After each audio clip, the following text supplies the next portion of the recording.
காவேரி மருத்துவமனை நடத்தும் புற்றுநோய் விழிப்புணர்வு மாரத்தான் வரும் அக்டோபர் 5ஆம் தேதி திருச்சியில் நடக்க உள்ளது. விருப்பம் உள்ளவர்கள் தங்களுடைய பதிவை QR ஸ்கேன் மூலம் பதிவு செய்யலாம். திமுகவிலிருந்து வழக்கறிஞர் சரவணன் இணைந்திருக்கிறார். வணக்கம் திரு சரவணன்.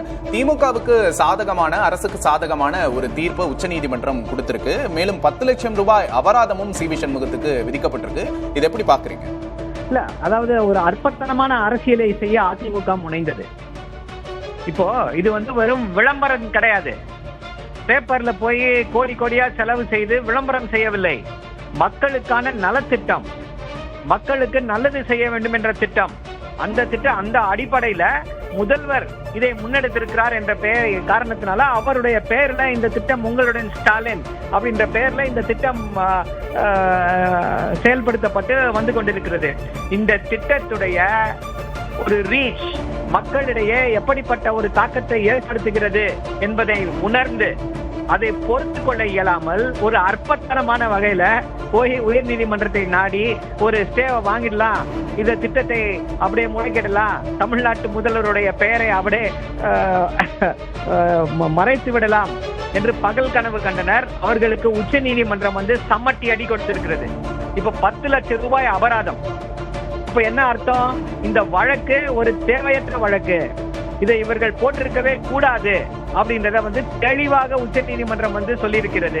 இப்ப இதை விட முக்கியமா இப்படி பேசுகிறாரே, இப்படி சொல்கிறார்களே, அப்போ மோடி பேர்ல திட்டங்கள் இருக்கிறது. வேக்சின், கோவிட் வேக்சின் சர்டிபிகேட்ல மோடியோட படத்தை போட்டு கொடுத்தாங்களே, எல்லா சிமெண்ட் மூட்டையில மோடி பேரை வச்சாங்களே, ரேஷன் கடையில மோடி பேர் இல்லைன்னு சொல்லி போய் திருமதி நிர்மலா சீதாராமன் அவர்கள் சண்டை போட்டார்களே, அதெல்லாம் திரு சி.வி. சண்முகத்துக்கு தெரியாமல் போயிடுச்சா, இல்ல திரு எடப்பாடி பழனிசாமி அவர்களுக்கு தெரியாமல் போய்விட்டதா? அதாவது அரசியல் செய்யலாம், இப்படிப்பட்ட அற்பத்தனமான அரசியலை செய்யக்கூடாது. இப்போ தமிழ்நாட்டுடைய முதல்வர் ஒரு திட்டத்தை ஆரம்பிக்கிறார், அரசு சார்பில் இந்த திட்டம் நடத்துதுன்னா அது ஒரு பேர் வைக்கிறாங்க அப்படின்னா இது சட்ட ரீதியாக சரியா இல்லையான்னு ஆராயாமல செஞ்சிருப்பாங்க. சோ இப்படி குறுக்கு வழியில அரசியல் செய்ய நினைத்தால் அதற்கு இதுதான் ஒரு தண்டனையாக அமையும். அதிமுக ஆட்சியில அம்மா என்ற பெயர் வைக்கப்பட்டது, அது ஒரு புது பெயர் தான். இந்த ஆட்சியில முதல்வரோட பெயரை நேரடியா வச்சிருக்காங்க அப்படிங்கிற வாதத்தை உச்சநீதிமன்றத்துல அவங்க முன் வச்சிருக்காங்க. இது எப்படி பாக்குறீங்க? ஐயா, மோடி பேர்ல தான் இருக்கு. அதுதான் ஏற்கனவே உச்சநீதிமன்றம் தீர்ப்பை கொடுத்துருச்சு. பிரதமருடைய பெயரை பயன்படுத்தலாம், தப்பு இல்லை அப்படின்னு சொல்லிட்டாங்களா? அதுதானே உங்களுக்கு, அதனால நீங்க இந்த கேள்வியை கேட்பீங்கன்னு சொல்லி தானே உங்களுக்கு மோடி அவர்கள் பெயர்ல திருமதி நிர்மலா சீதாராமன் ரேஷன் கடையில போய் சண்டை போட்டாங்களே ஆந்திரால. அதுதான் கேக்குறேன். அதாவது இப்போ நீங்க பாஜகவோடு சேர்ந்து இப்படி போட்டு அரசியலை செய்யலாமா?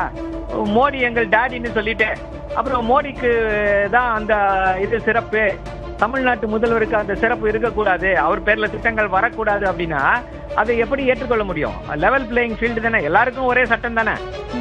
என்ன கொடுமை அப்படின்னா, இது தெரியாமல் இதை ஏதோ பெரிய சாதனை செய்து விட்டது போல நாங்கள் தடுத்து நிறுத்திட்டோம். ஐயா, இது மக்களுக்கான திட்டம் ஐயா. இது ஏதோ வேற ஏதோ நீங்க உங்க ஆட்சியில நடந்தது போல அல்ல இது. அந்த என்னன்னா, இந்த உங்களுடன் ஸ்டாலின் திட்டம் ஒரு சூப்பர் ஹிட், ஸ்மாஷிங் சக்சஸ் என்று சொல்லலாம்.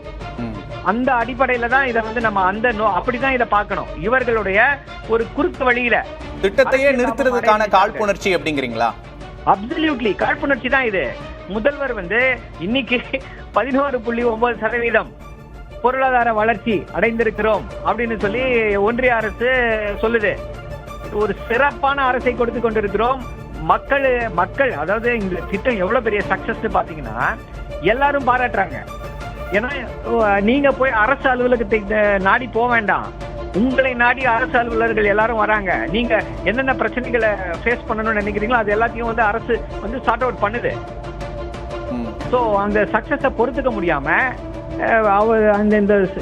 இந்த திட்டத்தின் சக்சஸோடு முதல்வருடைய பெயர் சம்பந்தப்பட்டு விடக் கூடாது அப்படின்ற நோக்கில ஒரு கீழ்த்தரமான அரசியலை செய்ய நினைத்தார்கள். உச்ச நீதிமன்றம் சம்மட்டி அடி கொடுத்திருக்கிறது. மலிவான அரசியலை செய்ய நினைத்த அதிமுகவுக்கு உச்சநீதிமன்றம் சம்மட்டி அடி கொடுத்திருக்கு அப்படின்னு சொல்லியிருக்கிறீங்க. உங்களோட கருத்து பகிர்வுக்கு நன்றி. காவேரி மருத்துவமனை நடத்தும் புற்றுநோய் விழிப்புணர்வு மாரத்தான் வரும் அக்டோபர் 5ஆம் தேதி திருச்சியில் நடக்க உள்ளது. விருப்பம் உள்ளவர்கள் தங்களுடைய பதிவை QR ஸ்கேன் மூலம் பதிவு செய்யலாம்.